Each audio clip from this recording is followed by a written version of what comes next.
evening and welcome to Overtime here on WOTM. I am Gerhard Mathangani, joined by Mark Everett Kelly here on Overtime. Mark, how was your weekend, my man? Weekend was all right. Little craziness at the doctor today. I was at the doctor to get my ear cleaned most of the day. But great weekend and ready to do some sports now, finally. Exactly, and this is one of those times of the years where the interesting part to me about everything as far in the world of sports, you got the summer is about to come up. You have all the NBA championships, the NBA finals about to get rolling in a little bit. But right before then, we kind of have a precursor with that. We have all the college baseball and college softball that gets settled out over in Omaha and Oklahoma City. I think this year is a little bit interesting in that regard because we have both Bama baseball team and softball team doing really well. We also have the Braves we'll talk about a little bit later on. Some news out in football with Julio Jones getting a trade from Atlanta to Tennessee. We'll talk about that. But first, we'll start with Nick Saban. Today, the big news out of Tuscaloosa that Alabama head coach Nick Saban has now been extended, another contract extension, and now takes his contract out to the 2028 football season. What did you make of the news? He's going to be 77 by the end of this contract. I think this is an interesting move and a bold statement here by Alabama. Well, I think that Saban being at Alabama has become an institution. Right. And so people wanted to know how much longer he's really going to be there. He's getting a little bit older. You can't tell. I mean, the guy has just like a spring chicken out there. I mean, you see him with the hat and the way he talks to the players, and he's right in the middle of everything, as he's always been since he's got there in 2007. But I think the interesting thing for someone looking from outside of the program is what Alabama was overall and then what they were before he got there. You knew Alabama was one of the best schools in college football. You knew that they were an institution that had a number of national championships, had a great head coach, a legendary head coach in Bear Bryant. Gene Stallings was a disciple of his, was there for a couple of years. And then they kind of dropped off for a little bit. And then when Saban came in, you saw the return to greatness. And since he got there, that very first day he got off the plane, and he alerted the fans that, Alabama football now is back, the results certainly have been there. We were talking before the show, 99-15. This is just SEC overall. Against SEC competition, 99-15. Now, this is the top conference in college football. Since he's been there, since 2007, Alabama's won 99, lost 15. The next closest team on that list is Georgia with 80 wins. The next closest team in the SEC West is LSU with 72 wins. So he has a large number of more wins than the second-place team.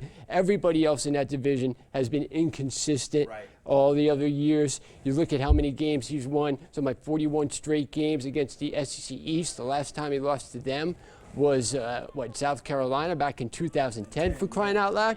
I saw, just for fun, this weekend I watched, remember the War Eagle Roll Tide thing on ESPN. So I watched that again this weekend just to have some fun. And I remember they were talking about that season, 2010 season for Alabama, because the documentary was made like in 2011, 2012. Right. And that was the last time they lost a game to an SEC East team.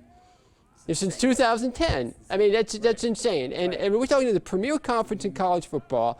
He's only lost one road game outside of Auburn since 2011, and that was against Ole Miss. He's lost to Johnny Manziel and Ole Miss again. The other two games outside of LSU at home. So he's been unbelievable in just about every aspect. And now you see the offense has been evolving. The defense was dominant at first. So there's been a number of things he's done that have really changed college football. But he's also been able to change himself and adjust and put more into offense that he didn't really want to do. It wasn't really his style. But now you see Alabama, one of the best offensive teams in the country, have talent everywhere, matchup problems everywhere, quarterbacks now that are going to start becoming better pros, which for a long time there wasn't. So a lot of different things are happening to this Alabama program outside of just winning. These guys are all going and being successful off the field. Saban has a great role model and a great program in place for all of them for once they graduate. So there's so many things to like about University of Alabama, and I think everybody wanted to know how much longer he's going to stay. So I got a question for you. Outside of this, do you think that this will be his last contract? Do you think that when it's up, and in 3 years he's going to go? I think so. He's made mention of this in the past, where he says that he doesn't want to be one of these guys who sticks around for forever. However, at 77, that's how much is forever? Yeah, knocking on the door of 80. But like you said, I think he keeps up a really, really good momentum as far as he's got a schedule, he's got a routine. Right. I mean, his not only just in game week, not just day to day, week to week, and game week, but also in the course of the offseason. He's got a nice routine going. I think he likes that routine. And think about how many times it's been interrupted. Like, this got interrupted when he had hip surgery. Didn't lose a beat. Right. Got interrupted with COVID last year. Didn't lose a beat. Right. I think that there's certain times in his career where I think that he's been able to understand that what it takes week in and week out, year in and year out, in order to build a top program. And I think that's the reason why I think it's going to be easier for him to be able to stick with Alabama, stick with the program there, because he's been so good at being able to navigate through the ups and downs of college football. The next up and down in college football will be the name, image, and likeness, and I think he'll be able to navigate this as well. The transfer portal, he's been able to navigate and handle that. It's an advantage for them, I think. Exactly. The only way that I thought that Coach Saban would not enjoy the game is if so much of the game changed, but he's done such a good job of being able to evolve with the times, being able to get in and say, times have changed in X, Y, Z regard. Let's change this program in X, Y, Z. That's the reason why I think that he's going to be okay. Yeah. I think he's going to be fine in the larger scheme. And I do think this will be his last contract. The only other reason I would think that I don't think he'd sign an extension, but they just might, be able to up the money or just, move the money around a little bit if he's got a good assistant coach, got a good offensive coordinator, defensive coordinator they want to pay more money to. That would be the only reason why. But Bama's a place that's got a ton of resources. Right. And, I know money is a controversial thing is when it comes to athletes and coaches. And I think a lot of people kind of see inflated incomes and inflated salaries and kind of roll their eyes at it. And I could be one of the people too at times. He's the one person probably in all of sports, maybe LeBron James as well in a certain degree. I just don't think there's a salary cap for him. Right. I think as far as the amount of value he's brought to that program, the revenue streams that he's brought into that program, and think how many millionaires he's made.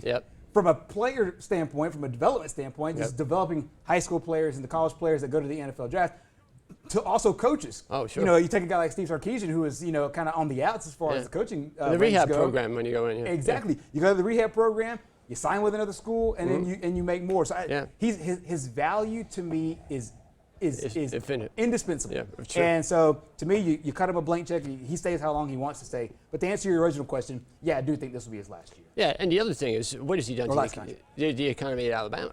Correct. I mean, just the whole state. I mean, if he wanted to, I really think he could retire today and run for governor or run for Congress or maybe even run for president. I mean, who knows? He's that popular.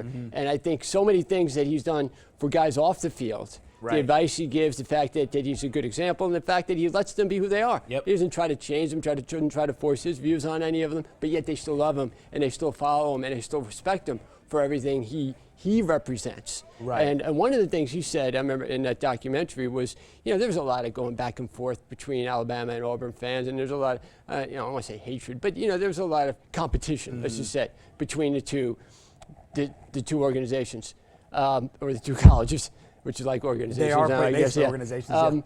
But that even in the most controversial times where you feel the most upset, as if you've lost a game, like when Alabama lost that kick six game, or when Alabama lost a couple years ago where Auburn got the extra second on the clock, and there were a couple things they could have complained about. Like, he's always pretty much carried himself like a gentleman. He made sure his players carried themselves like gentlemen. He wouldn't want to hear any excuses coming from any of the fans. He wouldn't accept any sort of, like when there was that story where the guy poisoned the Auburn tree, or like all that nonsense and all that stuff is not what Alabama represents. It's not what he would stand for. And any kind of feedback the other way or retaliation the other way isn't what Auburn represents either. Exactly, yeah. You want both schools to be where they realize that they need each other, realize how lucky they are to be competitors and to be in the SEC West and to have that game once a year, which should be fun for everybody,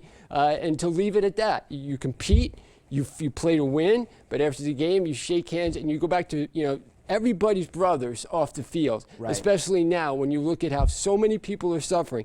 Another big thing was when there was that hurricane or the tornado in Tuscaloosa. That's right, yeah. And Chizik put those guys on the bus from Auburn, and even Gene Jelks came down, a guy who's got a little bit of a controversy, Right. came down and brought himself to Tuscaloosa. That's really what it's all about. And Saban, I think, does that better than anybody else, bringing the community together, being an example as to, you know what, all this other nonsense won't happen under my watch. Exactly. You know, we're all men. We're all going to act like men. We'll compete as hard as we can and play to win on the field. But as soon as that game ends, you're my brother. Right. And if you need help, and we're part of the community, the bigger Alabama community that we need to represent and make sure that we respect each other and the state.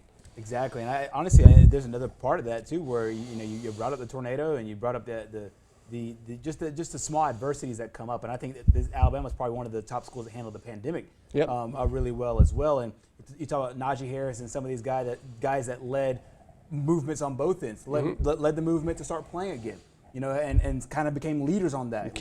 Led the movement on some of the social justice things that they were talking about beforehand as well. So and Coach Saban kind of lets his players take a leadership role in that.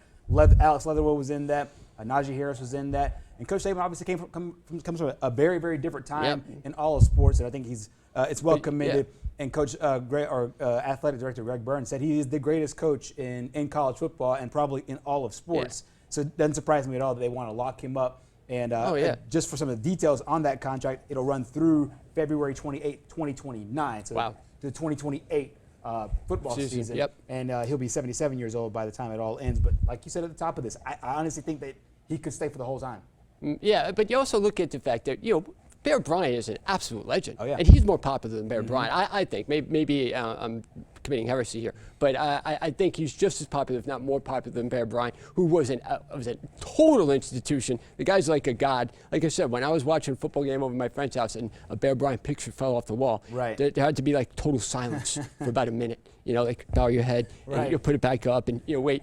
That's the kind of, I think Saban gets that same kind of treatment and that same kind of respect. And you're right, especially with the younger players, he lets them be them. Right. But he still shows them he's behind them. Even if he might not agree with things going on, he still advise them and he'll still back them.